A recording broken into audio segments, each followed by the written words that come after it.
Так, ну все, 10 часов ровно. Регистрация закрыта. Сейчас выдвигаемся на место старта. Место старта Кирзавод. Координаты записывайте, штурман. Забивайте.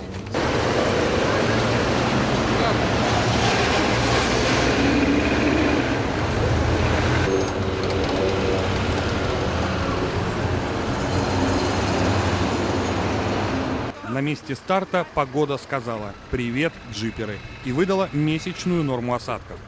Хотя для организаторов оно и лучше. Следы, где были заранее расставлены точки, замело окончательно. Но начнем с правил, по которым проводится GPS-ориентирование. Значит, основное. Регламент все читали? Регламент никто не читал. Финиш ровно 18:00. Опоздание на 1 минуту пенализируется на 10 баллов. Стандарту это очень критично. У него точки по 1 баллу. Поэтому рассчитывайте время. Стандартные точки, предназначенные для стандарта, они идут ценой в 1 балл. Точки, которые рекомендованы классу подготовленными, 10 баллов и выше. Есть одна точка повышенной сложности, за нее 30 баллов. Есть 2 точки. Это новая наша задумка. Володя придумал. Находите 2 точки. Каждая по 25 баллов, суммарно 50 баллов. Но в зачет они пойдут, если вы возьмете обе точки. Одна из них берется только пешком.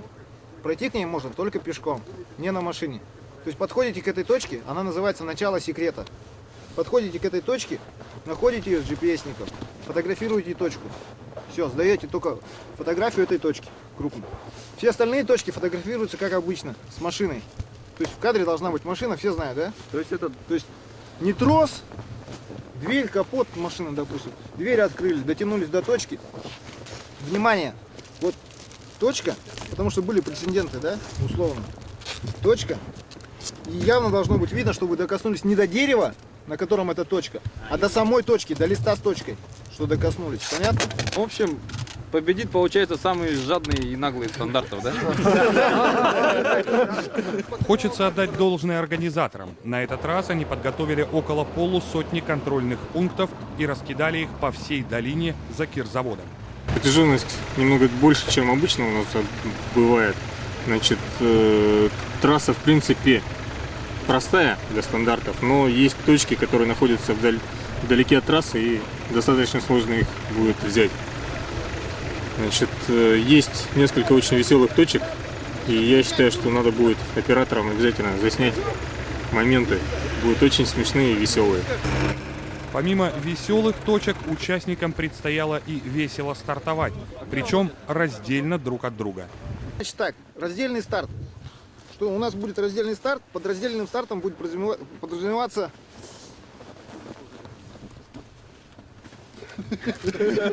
снеговик размером вот с эту штуку. Вот такой высоты? Нет, вот такой вот, посюда. Вот мы подходим, втыкаем в землю ее туда, максимально, как она залазит. Вот так проворачиваем. Если я срезаю верхушками, вы получаете легенду. Можно регламент еще раз, последнюю версию? Про снеговика. 3, 2, 1, начали! То, что сделали участники на старте, вряд ли напоминало снеговиков, но с задачей они справились. 1,5-метровые конструкции без ведра на голове и морковки вместо носа судьи принимали без претензий. Первый ушел, второй на подходе.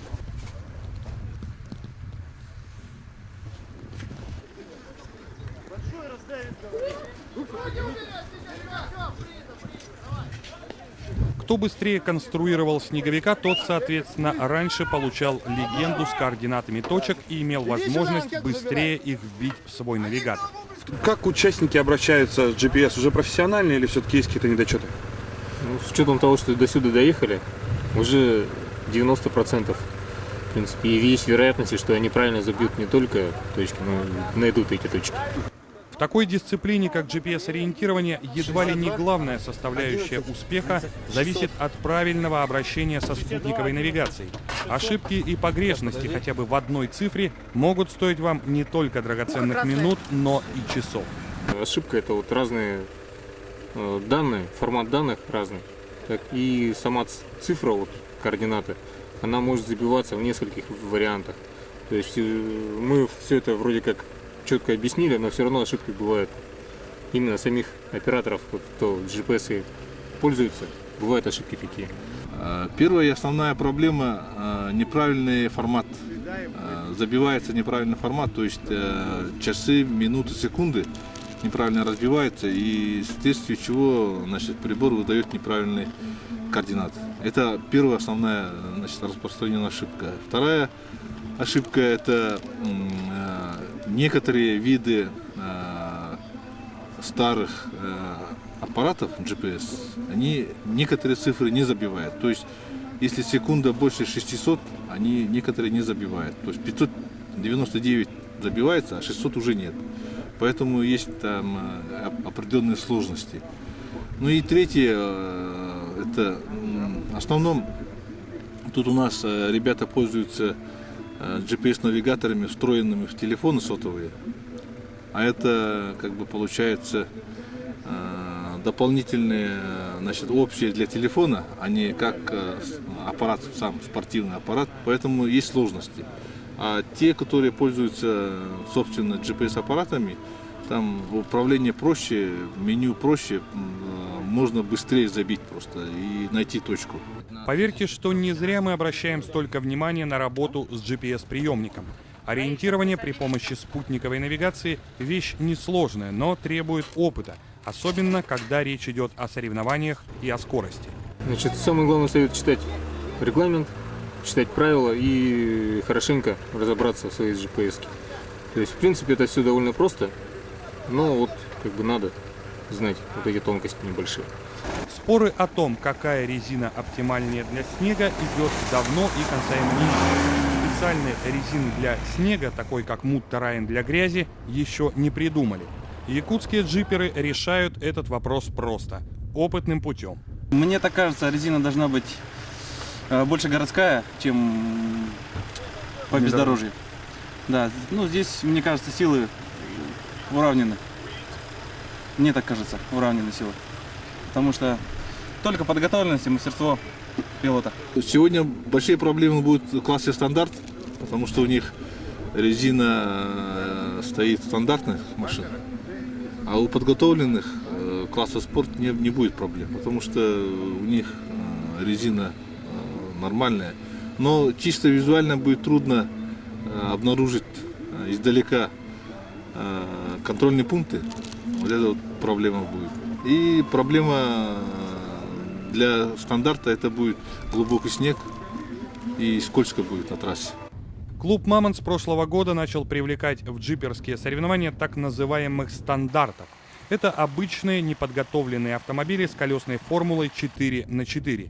И что интересно, они не только расширили географию участвующих марок автомобилей, но зачастую даже превосходят в своих результатах лифтованных и закованных во внедорожные латы коллег.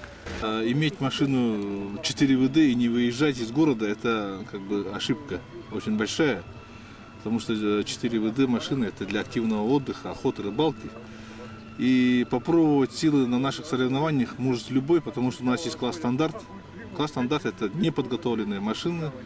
Взяли, берете с собой GPS-аппарат и присоединяйтесь к нам, мы вам выдаем номер, очень подробную инструкцию, и вы участвуете, и вы никоим образом не царапаете машину, не ломаете машину, ничего с ним не случится, потому что это будет в стандартном режиме, так сказать, бережливом режиме, и ничего с машиной не случится, а вы получите много адреналина, драйва.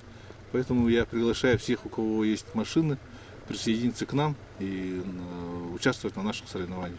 Прелесть автомобильных внедорожных соревнований в том, что здесь нет определенных шаблонов и правил. Организаторы придумывают и совершенствуют трассы, загадывают загадки и усложняют их решение. В общем, делают все для того, чтобы спортивный отдых стал более массовым и интересным. Такая задумка новая относительно, чтобы разнообразить вообще сам процесс. То есть ее координат мы не даем прямых координат, она считается по формуле.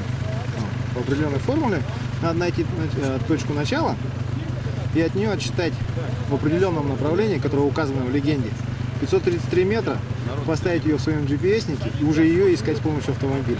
Первая точка, она берется только пешком, там проехать невозможно, она в густом лесу стоит.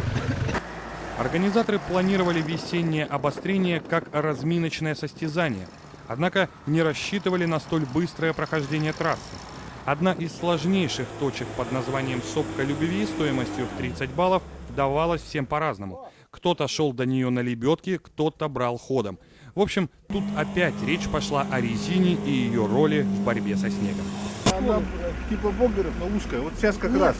Богеры, да, они хорошо по прямой, именно по болоту. Но если где асфальт, где склоны, они фук, скатываются. А это чуть-чуть хуже быть. Оно богеров, но она зато вот так вот сел на нее, доехал до места, там, ну, по асфальту, съехал, там где-то склоны, все это.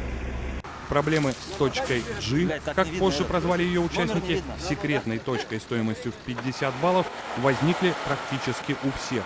Организаторы задали задачу для настоящих ориентировщиков. Время засекаем прибытие. Народ уже начинает финишировать. На финишную прямую вышел. Давай. Начало секрета. Вот мы от нее, когда ее найдем пешком, да? -1 радиан, это что значит? Который не разбираемся. Вообще Он все. тоже не знает. Мой штурман не знает. Мы даже звонили в интернет, спрашивали. Да. Начинается. И 533 метра на север. Или чего это? Ладно, Непонятно. разберемся. Ты что, квалификацию сделать за помощь судьи?